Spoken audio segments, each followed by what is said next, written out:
I've been run down, I've been lied to, and I don't know why.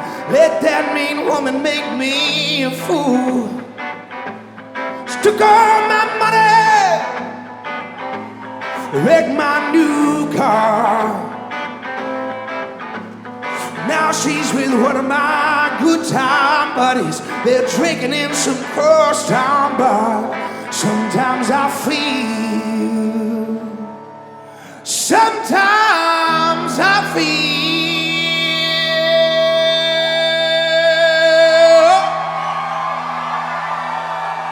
like I've been tied to the whipping post, tied to the whipping post. Tied to the whipping post. Good Lord, it feels like I'm dying. Sometimes there's something that can happen when an original group covers another artist's song, and something magical can happen where the song can sort of be absorbed into the identity of that other artist. Like, for example, I'm thinking like All Along the Watchtower by Bob Dylan, but then Jimi Hendrix did it. And it became, I think of it more of like a Jimi Hendrix song than a Bob Dylan song. I want to explore the concept of what makes a great cover with you guys this week. I'm out here in Texas. I'm going to play a few shows with my friends Noah and Good Trouble. And we are going to do a couple covers. We're going to do mostly original music, but we're going to do a couple cover songs. And I want to explore this concept with you guys. So, here we go. Sometimes I feel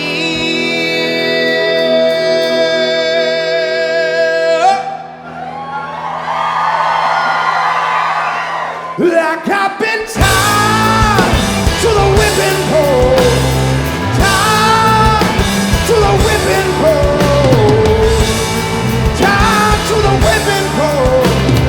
Good Lord, it feels like I'm dying.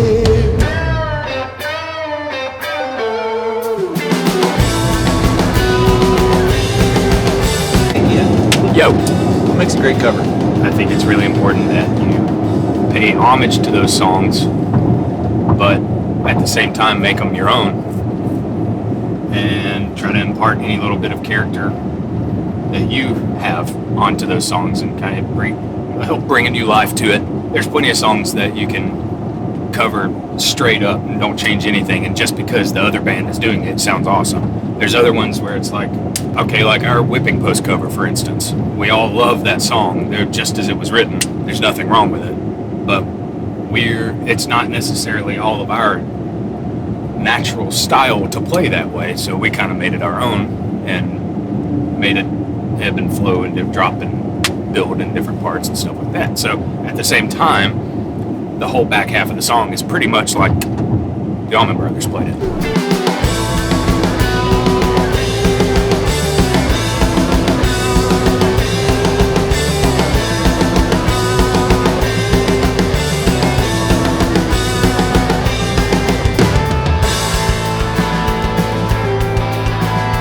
When called for, make it your own, but I think in a way that pays respect to the original songwriter or the original performer. Very long-winded version of show respect and make it your own. All right.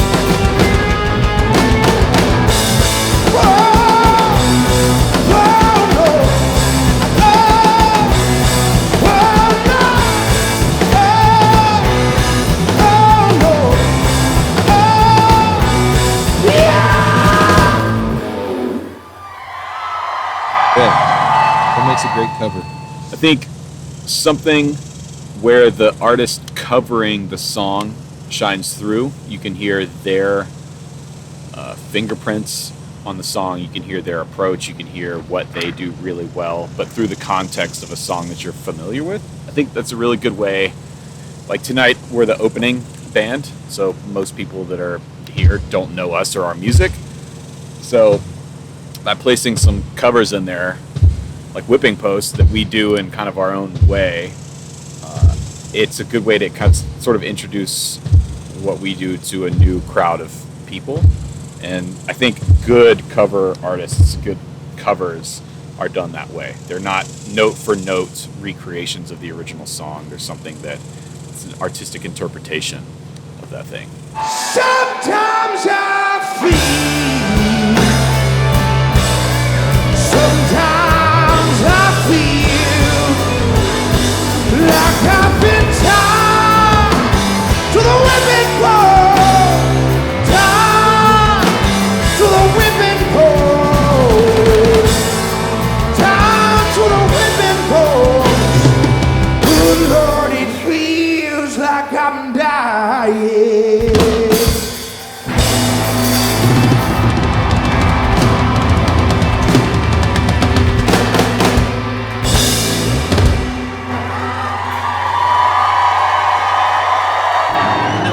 Yes. What makes a great cover?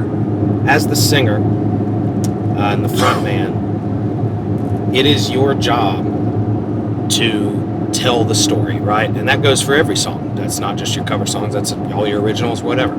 You're like taking people by the hand and taking them with you, right? So like, you know,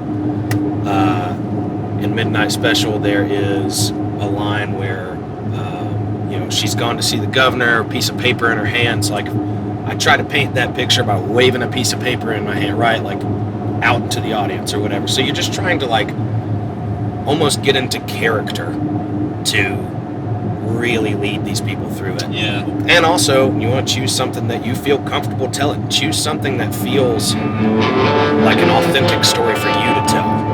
Well, you wake up in the morning, you hear the work bell ring, you go marching to the table, you see the same damn thing.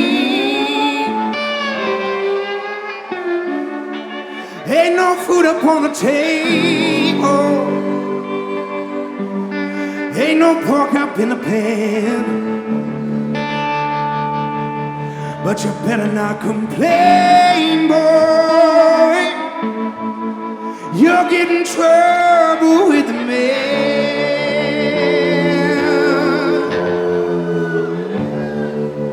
So let the midnight special shine its light on me. Let the midnight special shine its light on me. Oh, let the midnight special shine its light on me. Let the midnight special shine its ever-loving light on me. Now here comes Miss Rosie.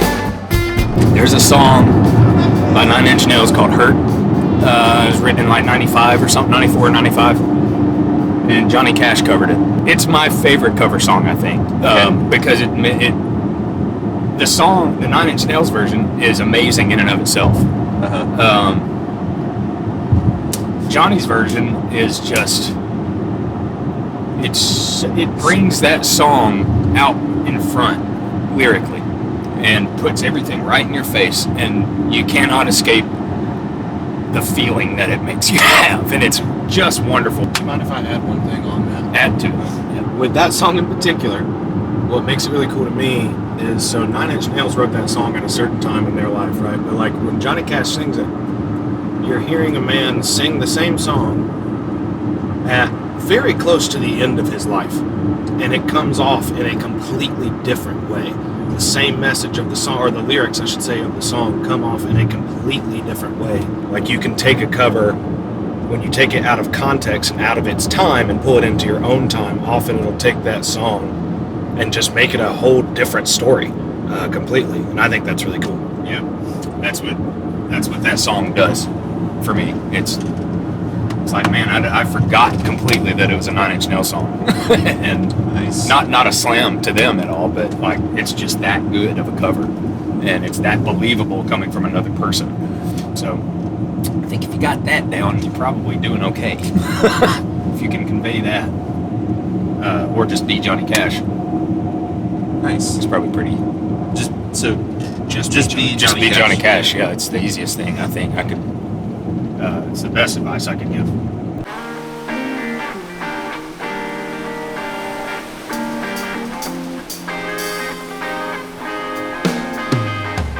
Now sometimes I go out by myself and I look across the water,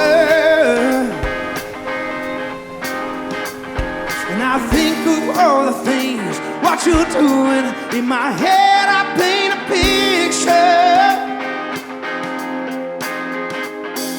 Since I've come on home, my whole body's been a mess, and I miss your ginger hair and the way you like to dress. Why don't you come on over, stop making a fool out of me?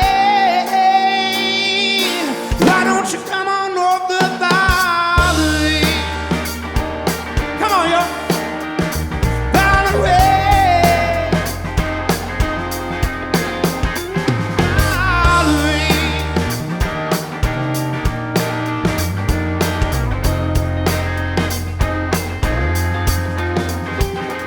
What's a great cover that you heard someone else do? Like, what's a time when you heard a band do a song that wasn't theirs, but it made that song hit home in a new way? Hey Jude by the Beatles, done by Wilson Pickett. One of my favorite covers of all time. And that is because Wilson Pickett sings it with a grit that only he can have. I absolutely love that song. And it also, like, every time I hear it, it gives me goosebumps. And I've heard it a million times. I'm a big fan of the Stones and Zeppelin, and a lot of their early stuff, especially the Stones, were all covers of the American blues artists from the 30s, 40s, and 50s that they were reinterpreting and bringing back to the States. I think one of my favorites is "In My Time of Dying" by Zeppelin. That's a cover that was done incredibly well. Yeah.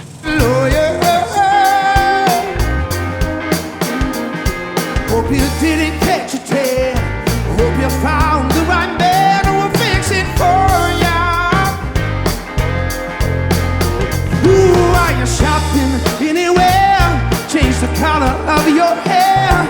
Are you busy?